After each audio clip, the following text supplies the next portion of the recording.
grateful to be here to join all of you today at such an important time. Now, I start our conversation here with aloha because it's important.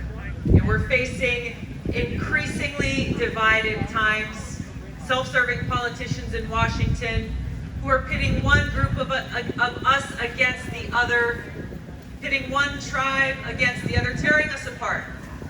Now, I start with aloha because, not as a way to say hello, but because there's a very powerful meaning here that inspires us in how we can come together.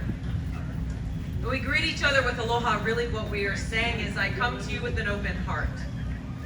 That I come to you with respect. That I come to you with love, recognizing that we are all connected, that we are all family. We are all children of God. And this aloha inspires us to come together, to bridge those divides regardless of where we come from, regardless of who we love or how we worship or if we worship. Aloha is what unites us. Now, we live in a great country. I love our country and I love the American people. And there is so much that brings us together, the values and the principles and the freedoms enshrined within our Constitution. These are the things that bring us together. These are the things that we are fighting for. I reread again recently, Abraham Lincoln's Gettysburg Address, where he spoke very briefly and very clearly about the great sacrifice that was made on those battlefields, about the new nation that was born, dedicated to the proposition that we are all created equal. And he laid out the best way that we as people can honor the great sacrifice that was made. He laid out how we must, going forward, ensure that we have a government of the people, by the people, and for the people. Now, is that the government we have today? No. It's not. We have not carried out that vision that Abraham Lincoln had for us. Instead, we have a government of, by, and for the rich and powerful. And we, the people, are left behind as a result. We, the people, end up struggling and suffering as a result. Now, you deserve a president who will fight for you, who will put your well-being ahead of the interests of profits, who will put people ahead of politics, who will put the well-being of the American people and our country at the forefront. This is why I'm running for president. To bring these values at the heart of every soldier, the heart of every service member, the values of service above self, to restore the principles of integrity and honor and respect to the presidency. As your president, I'll crack down on big pharma and big insurance companies and make sure every single American gets the health care that they need. As your president, I'm going to make sure that education of our kids is a priority. And we pay our teachers what they deserve, and we make sure that our kids have every opportunity for their lives. I will end the failed war on drugs, end the federal marijuana prohibition, and bring about real criminal justice reform, and a broken system that's torn far too many families apart and that has cost the American people so much. I'll tackle climate change. I first got involved with politics. I first ran for office in Hawaii back when I was 21 years old, running for the state house because of a desire to protect our planet, to make sure that we have clean water to drink and clean air to breathe.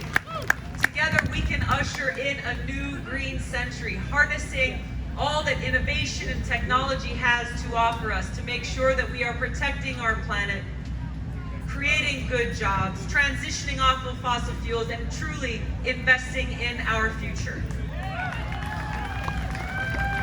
Now, there's an issue that is central to all of these other issues, all of these other challenges that we face here. That issue is the cost of war. The cost of war. It is something that, as a soldier, I know all too well in a deeply personal way. I served on 2 deployments to the Middle East, and my first deployment was to Iraq in 2005 during the height of the war. I served in a field medical unit where every single day we were confronted with that high human cost of war. I've served in Congress now for nearly 7 years on the Foreign Affairs Committee, the Armed Services Committee, the Homeland Security Committee. I understand the importance of our national security. And I also know how deeply painful the terrible loss is for the thousands of families who never got to welcome their loved ones home from these wasteful regime change wars that have undermined our national security, that have caused such pain and suffering in the countries where we wage these wars, and that have cost every single one of us as taxpayers trillions of dollars since 9/11 alone. What does that mean? Trillions of dollars. Every single dollar that's been spent on these wasteful wars is a dollar that's come out of our classrooms, it's come out of our healthcare system, it's come out of our communities. Where has it gone? It's gone towards waging these wasteful wars and the nation building that has followed. Today, as we gather here, we are still spending $4 billion every single month in Afghanistan. We need to bring our troops home and bring our taxpayer dollars home to rebuild our own nation right here at home. Now, unfortunately, these are not just things that are happening in the past. For those of you who've been watching the news, you'll see how yesterday President Trump's Secretary of Defense announced the deployment of more troops to where? To Saudi Arabia, to defend Saudi Arabia's oil, to defend Saudi Arabia's infrastructure, handing off our sovereignty and our military to be used by another country. That's not why we take this oath to serve. We take this oath to serve the American people and to protect and defend our country. I'm running for president to end this insanity. The most important job, the responsibility that the president has is to serve as Commander-in-Chief.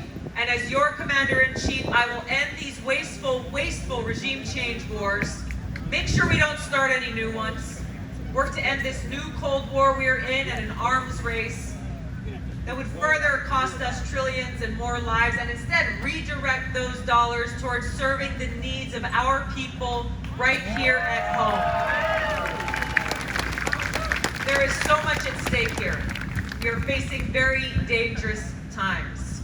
This is why we are here, and this is why I am hopeful, because I know that when we stand together, motivated by this love we have for our country, for each other, and for our future, there is no obstacle we cannot overcome. Thank you for all that you do. I ask you to join me in our campaign. I ask you for your support to bring about the kind of change we need to put people and our country above all else. Thank you all so much.